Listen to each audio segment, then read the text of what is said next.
Hello friend, नमस्कार। कैसे हैं आप सभी लोग? आई होप अच्छे होंगे आप सभी लोग। और आज एक मैं नई स्टोरी के साथ फिर से हाजिर हूँ। तो चलिए आइए जानते हैं कि आखिर मैं क्या सुनाने जा रही हूँ। रियल स्टोरी है ये। और आप सभी जानते हैं फेमस यूट्यूबर अरमान मलिक को। तो ये जो अभी उन पर आरोप लगा है कि घर की नौकरानी ने उन पर आरोप लगाया है रेप करने का। तो चलिए जानते कि पूरी कहानी है क्या। मैं पूरी कहानी इसकी बताऊंगी आपको कि वो कैसे पायल से मिले, कैसे उनकी शादी हुई, फिर कृतिका से कैसे मिलते, मतलब मैं पूरा आपको विस्तार में बताऊंगी। तो चलिए जानते हैं हम। तो ये बात सन 2010 और 11 की है, जब 10,000 प्रतिमाह मजदूरी या कह लीजिए सैलरी पाने वाला एक इंसान एक जगह पे नौकरी करता है। और जब बहुत सारा पैसा इकट्ठा हो जाता है तो वह उस पैसे को जमा करने के लिए बैंक जाया करता है। और जब वह बैंक जाता है तो वहाँ उसकी मुलाकात होती है, जो कि कैश काउंटर पे एक लड़की बैठी होती है। तो वो देखने में अब बैंक में ही है, तो देखने सुनने में वो सुंदर है। उसके पास अरमान को ऐसा लगता है कि इसके पास बहुत पैसा है। और ये सब सोचते हुए उन लोगों की आपस में बात होती है, दोस्ती होती है। और दोस्ती कब प्यार में बदल जाती है इन्हें पता भी नहीं चलता। और करीब कुछ दिन ही होते हैं, पायल अपना सारा सामान पैक करके, सोना चांदी जो गहने जेवरात होते हैं वो पैक करके अरमान के घर आ जाती है। अरमान का नाम हुआ करता था संदीप, जो कि अब अरमान मलिक के नाम से जाने जाते हैं। तो अभी मैं संदीप ही कहूँगी।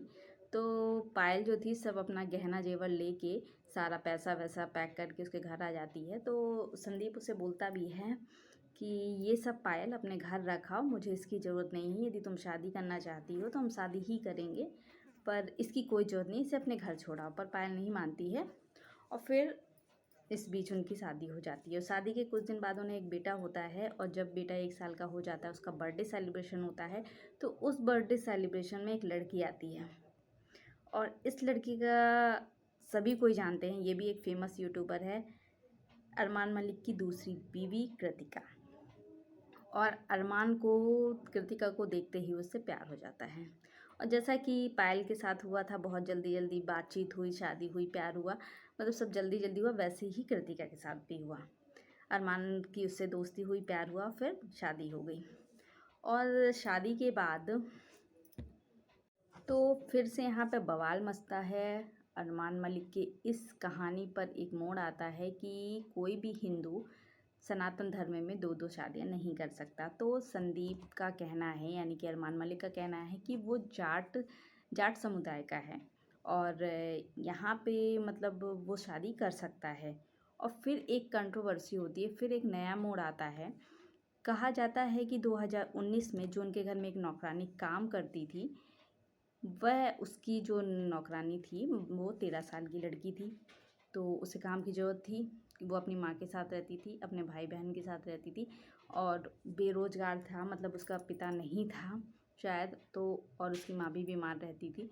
तो उसे पैसे की ज़रूरत थी और इस सब के लिए वो काम की तलाश में रहती है। और उसे एक दिन काम मिलता भी है और वो काम करने लगती है अरमान मलिक के घर पे।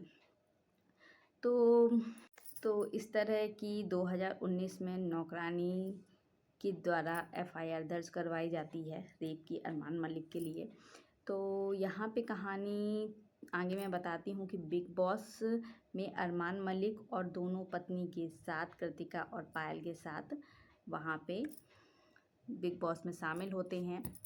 तो पायल तो बाहर हो चुकी हैं बिग बॉस से, लेकिन हमारी कृतिका जो हैं, कृतिका जिन्हें आप सभी लोग फेमस यूट्यूबर के नाम से जानते हैं, वो वहाँ पे जिम जाती हैं बिग बॉस में और अच्छे अच्छे कपड़े पहनती हैं। तो जो लवकेश है, और आप लोग जानते होंगे यदि बिग बॉस देख रहे होंगे, तो लवकेश कटारिया से विशाल पांडे कहता है कि भाभी अच्छी लगती हैं। और उसका कहने का गलत मतलब नहीं था, इंटेंशन कुछ गलत नहीं था, उसने बस ऐसे नॉर्मली ही कहा था कि कृतिका सच में अच्छी लगती है, तो उसने बोल दिया। लेकिन ये जब बात पता चलती है अरमान मलिक को, तो अरमान मलिक गुस्से में आता है और गुस्से में आने के बाद ज़ोरदार थप्पड़ जड़ देता है विकास पांडे को। तो कहानी यहाँ पे एक नया मोड़ लेती है, क्योंकि थप्पड़ जड़ा है सोशल मीडिया में सभी टीवी चैनल पर प्रसारित हो रहा है ये कार्यक्रम। और जब थप्पड़ जड़ता है तो ये सोशल मीडिया पे एक आग की तरह फैल जाती है। और फिर लोग इनकी निजी ज़िंदगी में झांकने लगते हैं अरमान मलिक की, कि आखिर इसकी ज़िंदगी में है क्या, अभी जितना इंटरेस्ट लोग नहीं ले रहे थे, अब धीरे धीरे इंटरेस्ट लेने लगते हैं और ज़्यादा। वैसे भी फेमस यूट्यूबर है वो, तो लोग वैसे इंटरेस्ट लेते हैं। फिर जब ये थप्पड़ वाला कांड होता है तब और ज़्यादा लोग उसके निजी ज़िंदगी में घुसने लगते हैं। तो जब लोग निजी ज़िंदगी में घुसते हैं तो ये पता चलता है कि एक 13 साल की लड़की जो कि काम के सिलसिले में अरमान के घर आती है, काम करती है, उसका बच्चा जो है तो पायल और कृतिका के बच्चे उनको संभालती है केयर टेकर की तरह, घर का झाड़ू पोछा बर्तन सब कुछ करती है। और उसी ने एफआईआर लिखवाई है, 2019 में दर्ज कराया था अरमान मलिक के खिलाफ़ केस कि अरमान मलिक उनका रेप करता है, उनका शारीरिक शोषण करता है, डेली उसे इंजेक्शन देता है जो कि इंजेक्शन होता है ड्रग का। तो जब वो गहरी नींद में चली जाती है तो उसका रेप करता है, और इस रेप में उसके साथ अरमान के साथ उसकी पहली पत्नी पायल मलिक भी शामिल रहती है। पायल को सब कुछ पता रहता है, फिर भी वो अपने पति का सपोर्ट करती है, उसे मना नहीं करती है, ऐसे रोकती टोकती नहीं है, वो अरमान का ही साथ देती है।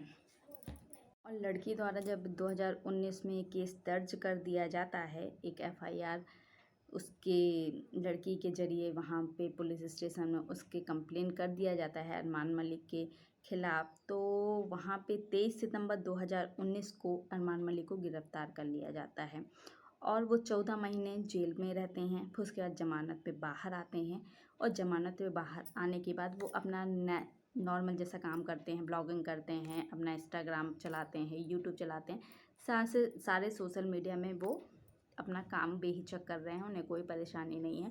उनका कहना है और पायल मलिक का भी कहना है कि जांच पुलिस कर रही है अपने तरीके से और हम गलत नहीं हैं। अरमान मलिक कहते हैं कि मैं गलत नहीं हूँ और पुलिस अपना काम कर रही है। धीरे धीरे देखते हैं जैसे जैसे जांच पड़ताल आगे पहुँचेगी तो ये खुद ब खुद दूध का दूध और पानी का पानी हो जाएगा। तो ये थी पूरी कहानी अरमान मलिक की, जो कि उसकी नौकरानी ने उसके ऊपर इल्ज़ाम लगाया है। तो जांच पड़ताल चल रही है, अब देखते हैं कि ये केस किस मोड़ पर पहुंचता है।